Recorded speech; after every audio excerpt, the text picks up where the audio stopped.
semua ini sebenarnya adalah cara-cara dari neokomunisme yang ingin mengambil momentum untuk membangkitkan kembali komunisme di Republik ini.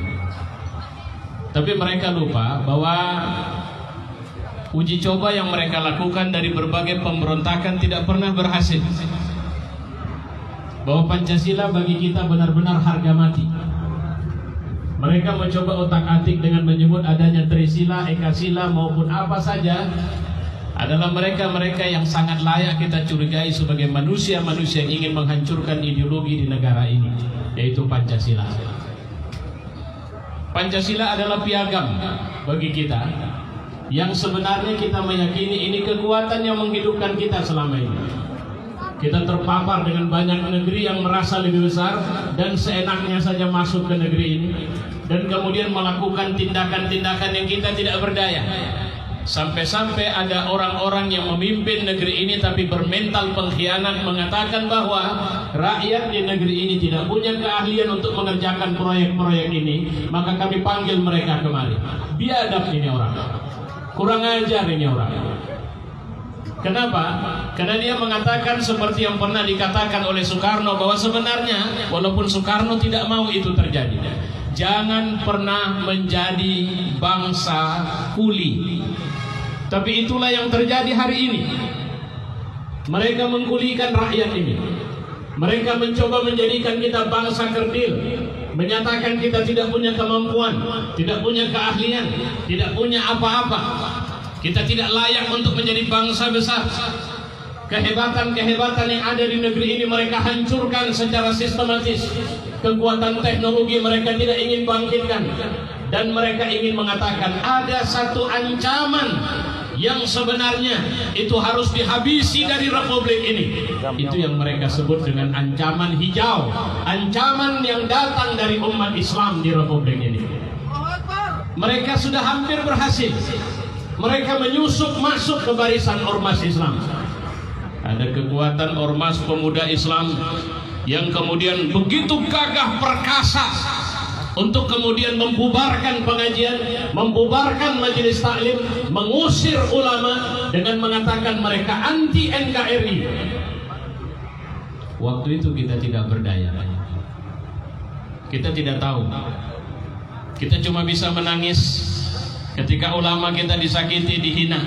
Saya bisa mengatakan, apa ada keberanian kita waktu ketika, walaupun kasusnya tidak mirip-mirip betul sih, ketika tokoh kita dari Medan Utara yang tadi baru bicara, ada kasus yang menimpa beliau. Di mana kita waktu itu? Persoalannya adalah uji coba keberanian. Iyalah, baiklah, ketika masih tubuh dia, masih si Anu, masih Habib Rizik, masih Habib Bahar, masih ustadz-ustadz yang lain, mereka rendahkan, mereka hinakan. Masih Cina dari Tiongkok mereka panggil. Di saat kita disuruh stay at home, tinggal di rumah, mereka undang Cina rame-rame datang ke Republik ini dengan dalih macam-macam.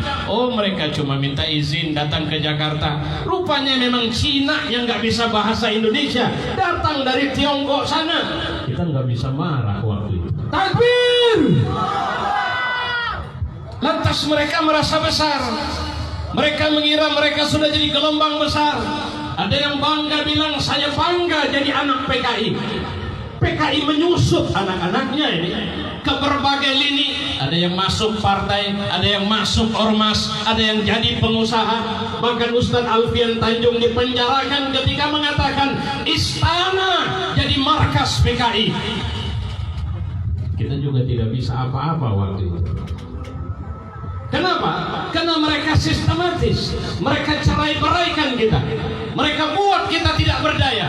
Mereka buat saya menyimpan kedengkian kepada si Anu, rasa tidak suka kepada si Anu, saya merasa lebih pahlawan dari si Anu. Itu yang muncul di tengah kita. Tapi kita cuma keburu sendirian. Sampai saya pikir kita harus punya harga diri. Dan itu yang membuat saya yakin sampai hari ini Allah tidak sedang merencanakan negeri ini hancur. Allah sedang merencanakan negeri ini besar, negeri ini jaya. Allah tidak sedang merencanakan kebinasaan umat di negeri ini.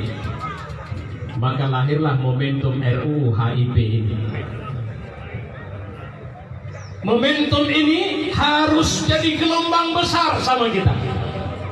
Karena kalau saja momentum ini kita tidak melawan mereka. Tadi dalam khutbah Jumat di Masjid Agung Medan saya bilang begini. Mereka mengira mereka sudah besar. Dan hari ini kalau mereka mencoba melawan, maka mereka akan hancur dilabrak oleh air tsunami dari kemarahan orang-orang yang harga dirinya terletak pada Pancasila itu. Takbir! Siapapun mereka, berlindung di balik partai apapun mereka, mau berada di institusi manapun mereka, kalau mereka coba ganggu ideologi negara ini, maka mereka akan berhadapan dengan putra-putra pembela Pancasila yang pertama sekali. Takbir! Mereka akan berhadapan dengan putra-putra ulama yang dulu mereka coba habisi, mereka coba binasakan. Mereka akan berhadapan dengan rakyat pewaris dari tokoh yang kemudian telah hidup dan berkembang dan sekarang mereka kita sebut sebagai pahlawan. Mereka